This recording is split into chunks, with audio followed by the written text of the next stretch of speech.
at how acquisitions take place in an unlisted company, it is now time for us to take a look at the more complicated transaction of acquisitions in a listed company. Now, when we are dealing with listed companies, it is important to keep in mind a few things.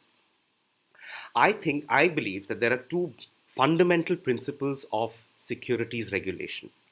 First is that all shareholders are created equal. Second, that public shareholders are more equal. What that means is that public shareholders ought to be protected from the rent seeking and opportunistic behavior of people in control of companies, aka promoters. What this further means is that promoters may wish to or may want to um, undertake fraudulent practices with their companies in which they have the control, right? Which may lead to a loss of shareholding value for public shareholders. We've seen this in the case of Satyam, where fraudulent accounting practices led to massive loss of shareholder value, not just for the promoter, but also for the public shareholders. We saw how the market prices crashed for Satyam from 226 rupees a share to a mere 6 rupees a share within the space of a month. So, one of the basic tenets for any securities regulator, in our case in India it's SEBI, is to protect public shareholders. Now, the Takeover Code is one such regulation that helps protect public shareholders.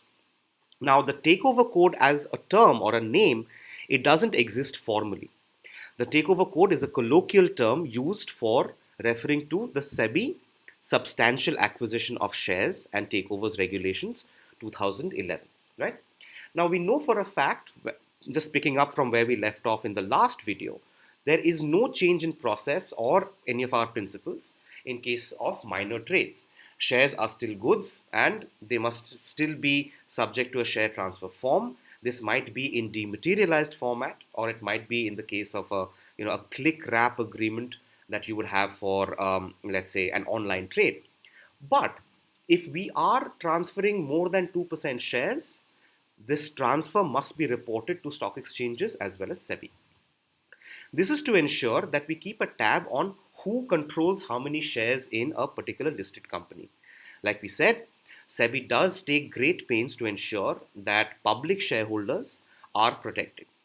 However, if I am transferring more than 25%, right, then the Takeover Code gets triggered. Now, one of the basic principles of the Takeover Code is that public shareholders should not be at any disadvantage when a majority promoter is exiting the company, right?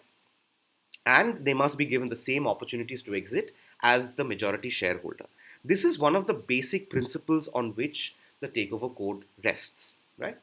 Now, why do we need to have a Takeover Code, right? The major question that arises is, why is the promoter exiting the company? Is there something wrong with the company? Who is the new promoter going to be, or who is the company going to be in the control of? These are questions that would run through a public shareholder's mind when the promoter is selling out. And as a result, public shareholders must be protected. Now, SEBI guarantees that irrespective of the shareholding percentage, that public shareholders should have certain rights that are the same as that of the promoter. These rights are the right to exit the company and the right to share valuation. Now, let's say we are selling our shares as a promoter, the promoter selling his shares to a person who is known to be a bad manager or a bad director, right? Somebody who the public generally does not have any confidence in.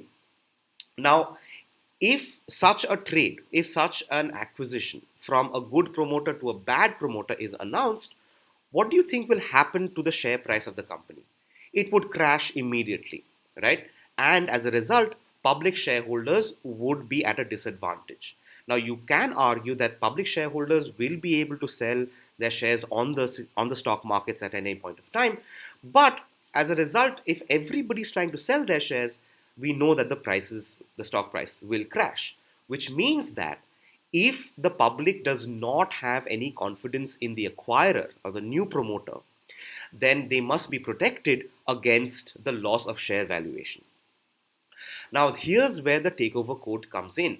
It creates a procedure by which a person can purchase the majority shares of a listed company.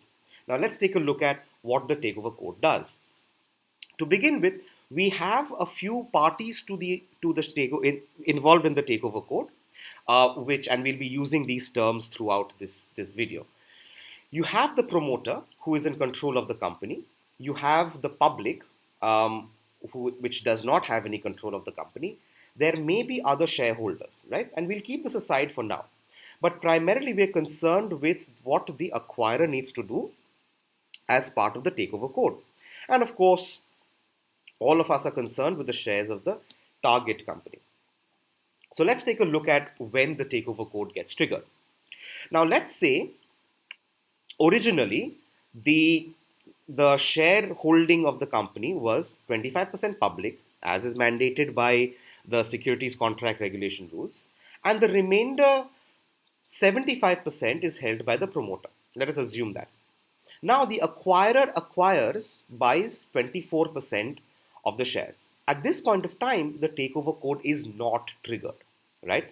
But if the acquirer crosses 25%, so it already has 24 and it acquires another 2%. At this point of time, the takeover code is triggered. So the first trigger is that any acquisition of shares in excess of 25% does trigger the takeover code. Now, it could be that the acquirer is acquiring the entire 75%, right, of the promoter. In which case, again, the takeover code will be triggered. Another trigger is when the acquirer already has 26%. And mind you, this is a listed company. So in a listed company, the promoter has 49%, public has 25% as is mandated. This is the minimum public shareholding. And the acquirer originally has 26% already, right? Now, if the acquirer buys 5% or more in any financial year, the takeover code also gets triggered, right? So in both of these cases, SEBI is asking the question as to what are you going to do with this 26% that you have? What kind of control are you going to exert over the company, right? Similarly, SEBI is also asking the question that if you already have 26%, what are you going to do with this additional 5%, right? Okay. Another trigger is through contractual means. If through contractual means the promoter passes off control to the acquirer, again, the takeover code gets triggered. A secondary trigger is when the acquirer buys out the parent company of a listed wholly owned subsidiary, right? Assuming, of course, that the listed wholly owned subsidiary accounts for more than 80% of the parent in terms of its net asset value, sales turnover, or market capitalization. So, if the listed wholly owned subsidiary accounts for a substantial amount of the parent company's net asset value or sales turnover or market cap, then this would also be counted as a trigger for the takeover code. Now, what happens when the takeover code is triggered? I'm going to skip the voluntary offer bit. What the acquirer needs to do is it needs to make an offer to the other shareholders of the target company, an offer to purchase the shares at a predetermined price, right? Again, an open offer gets triggered. You have to engage into an open offer. What is an open offer? When the takeover code is triggered, the acquirer must make an offer to buy the shares. Offer made to whom? To other shareholders of the company. To do what? To buy shares at a predetermined price. And how we come to that price, we'll come to that later, right? But this is absolutely critical, that the open offer is nothing but an offer to buy the shares from other shareholders of the company, namely the public, or if there are any other shareholders, right? The acquirer does not need to make an open offer to the promoter because it has already acquired these shares, these 26% shares from the promoter, right? However, the other shareholders of the company have the right to receive that offer, right? The open offer. In other words, think of an open offer as a regulated tag along right, where if the promoter is selling out its shares, the public shareholders shall have the right to sell its shares to the same acquirer at the same price and at the same terms and conditions as the promoter. Right? Let's go over that again. An open offer is nothing but a tag along right, a regulated tag along right, where public shareholders have the right to sell their own shares to the same acquirer at the same price and on the same terms and conditions as the promoter, right? Okay. What is the open offer process? And we're not going to get into the process in much detail. I will reserve that for my course in the spring semester on securities regulation. Bottom line is, for any securities transaction that takes place on the public markets, we need to have something called an offer document. Now, this offer document takes on multiple forms. It takes on multiple names. So, in case of an IPO or an FPO, the name that we call the offer document by is a red herring prospectus or a prospectus. In case of, let's say, an issue of FCCBs or GDRs or ADRs, it will be called a placement document. In case of an open offer, right? And mind you, just to keep a note, just to understand that an open offer is nothing but an offer to buy and the opportunity to sell shares.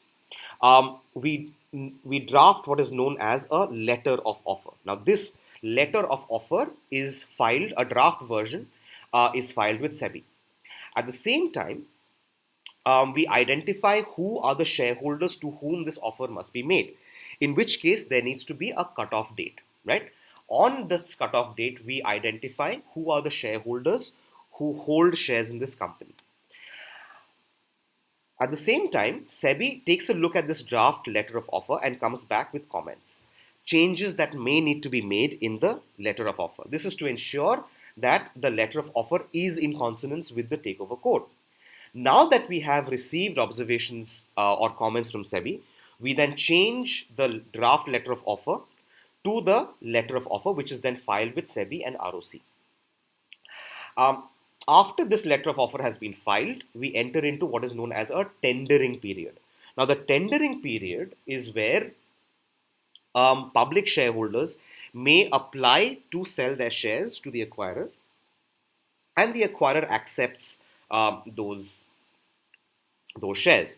Now, mind you, this is an offer made by the acquirer, and if the public accepts the offer, right, then the acquirer has no choice but to buy their shares. However, as we will see moving ahead, this is also a conditional offer, right? Now, depending upon whatever the terms and conditions are in terms of the open offer, the shares are transferred from the public to the acquirer, and money is released from the acquirer to the public shareholders. Now, these are the broad steps for an open offer process, right? Now, I'm going to skip the next few slides because they deal with far more technical intricacies of how a draft letter of offer is filed, or what goes into the draft letter of offer. Now, this might be actually useful for us, right?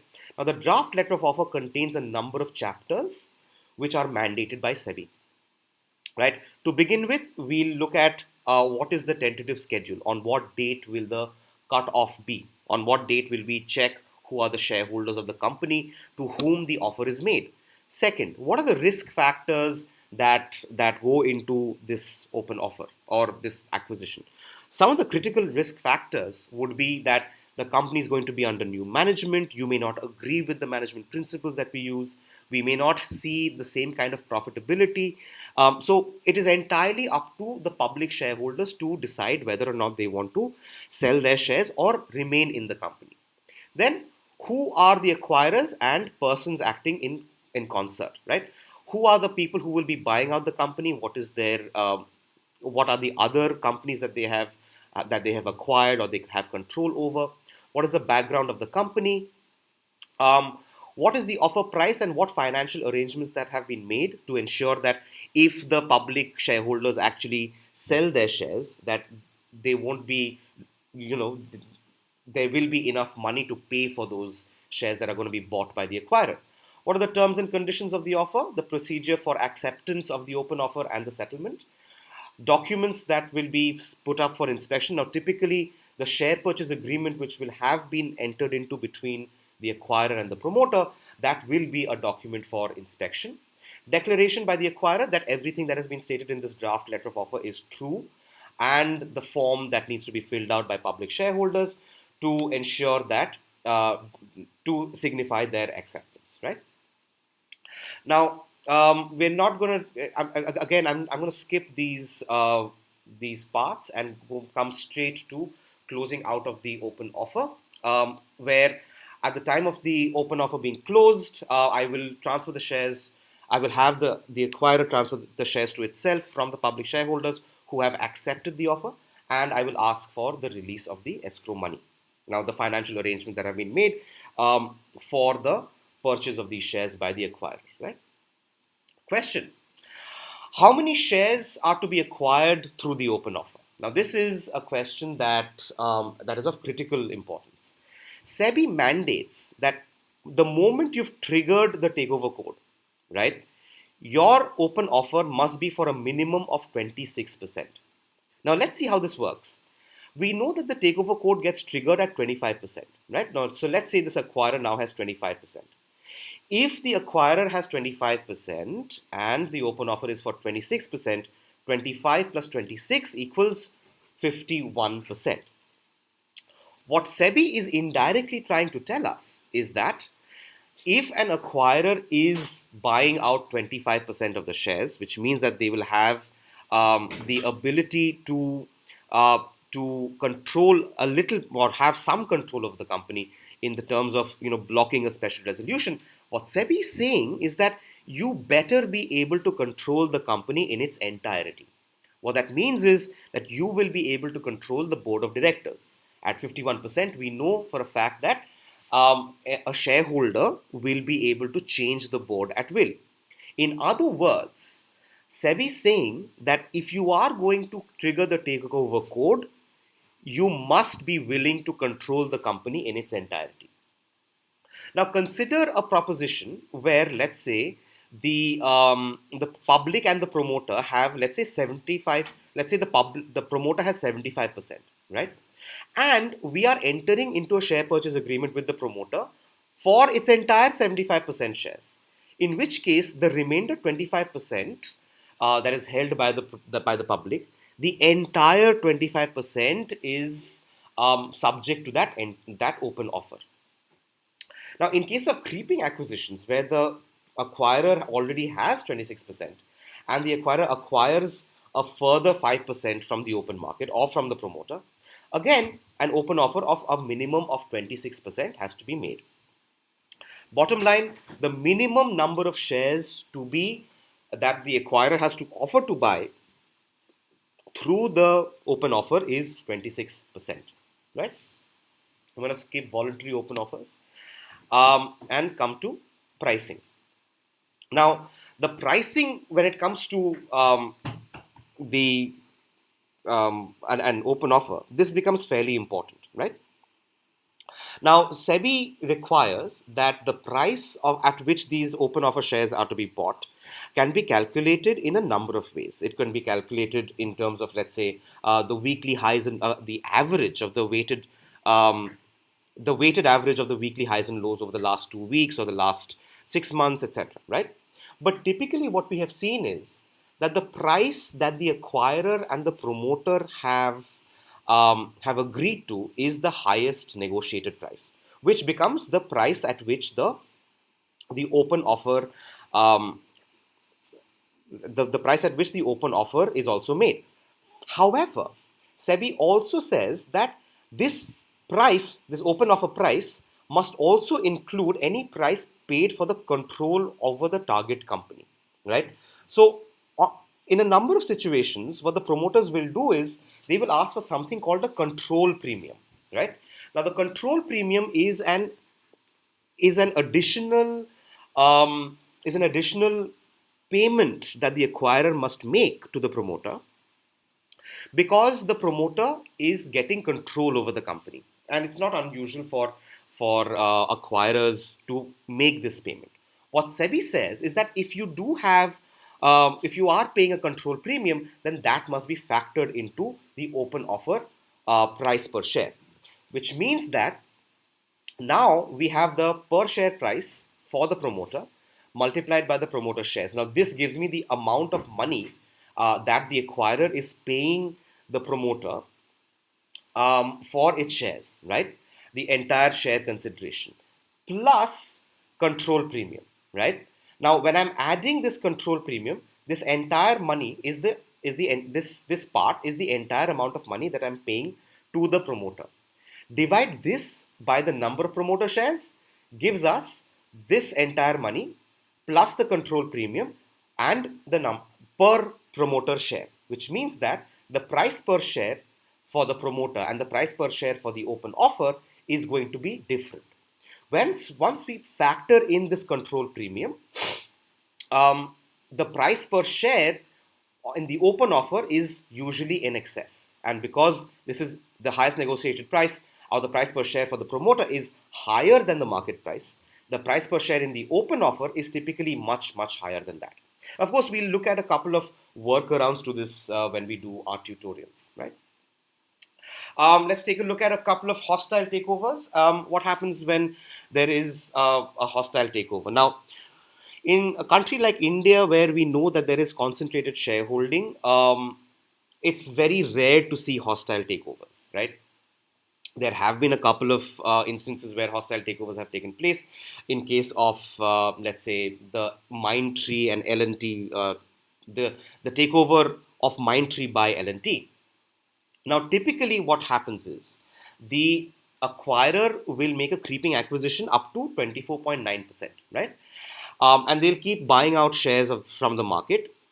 And the very definition of a hostile takeover is that the promoter or the management of the company do not agree with the acquirer or do not agree to being acquired.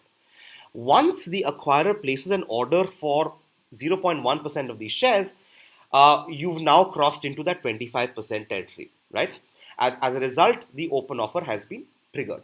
Now, there can be a couple of, and of course, once the open offer is triggered, you'll have to, go through the process of the open offer, file the draft letter of offer to buy out the shares of the company from the open market, and so on and so forth. There are a couple of defenses that I want to talk about, the white knight and the poison pill strategies. You can have a white knight coming in where once an open offer has been triggered and the price has been declared at, let's say, 120, I can, as a promoter, enter into an agreement with an external third party who will come in and buy out my shares temporarily, right? So the promoter is under threat from an acquirer number one, who is acquiring this company or taking over this company in a hostile manner. What the promoter does is that it calls up its friends to say, hey, I'm going to enter into an SPA with you, triggering the takeover code again. Now, this is known as a competing offer, right? Now, this competing offer made by the friend of the promoter will want to offer a price that is slightly higher than the original offer price, right, in the competing offer. Then, once this has been declared in the second competing offer, the original acquirer, the hostile acquirer, may want to revise its price, in which case the competing offer may also want to revise its price. So there is, we will be able, SEBI does allow an upward revision of the open offer price. And generally it just goes down to a game of who blinks first, right? The problem is, when you're entering into this kind of a bidding war against each other, the public doesn't lose out, obviously, but whoever's left with, or whoever does not blink, is left with a fairly high open offer price to be paid, right? What do we do with the poison pill strategy? Effectively, the poison pill strategy is much like, it's kind of a military strategy in some sense. we can call it the scorched earth strategy as well. What this means is, and it derives its sort of name and the concept from very old military strategies, where an army that is in retreat will want to burn the crops or destroy livestock of lands that they are giving up. Now, this was seen in Napoleon's failed invasion of Russia, where the Russian armies kept retreating. Now, so Napoleon's French army, they were attacking Russia, and the Russians kept retreating back to Moscow and as far back as Leningrad and Vladivostok. As the French advanced, they couldn't find anything of value because the Russians had burnt and scorched the earth that was being occupied by the French. Eventually, as the French ventured further and further into Russian territory, winter began to set in. And because the front lines of the French army was so far ahead that the, the French found it very difficult to maintain a supply chain for food, for fresh horses, for other requirements of war. Eventually, many of the armed forces of France, they perished in the process, right? Now, how do we bring that strategy into our company? Now, what I could do as a promoter is I could have a rights issue where I'm asking other shareholders to buy shares from my company, thus reducing the shareholding percentage of the hostile acquirer. I could do a bonus issue of shares where I'm giving out shares for free to everyone, thus making more shares for the creating more shares um, for the acquirer to buy, and therefore driving up the overall price which the acquirer will have to pay. I could reduce the shareholding of the hostile acquirer by way of a private placement or through a public offer or through the conversion of convertible debt or ESOPs, right? But again, so effectively, I'm making it more and more difficult for the acquirer to trigger that open offer, right? But of course, for all of this, a special resolution is required. Now, this was a generic overview of what the Takeover Code does. It's important for us to remember that the Takeover Code is nothing but a tag along right that has been given to public shareholders to exit the company at the same price, at the same time as the promoter, right? And through this mechanism, SEBI protects the rights of public shareholders. Of course, we'll discuss this in more detail during our tutorial sessions.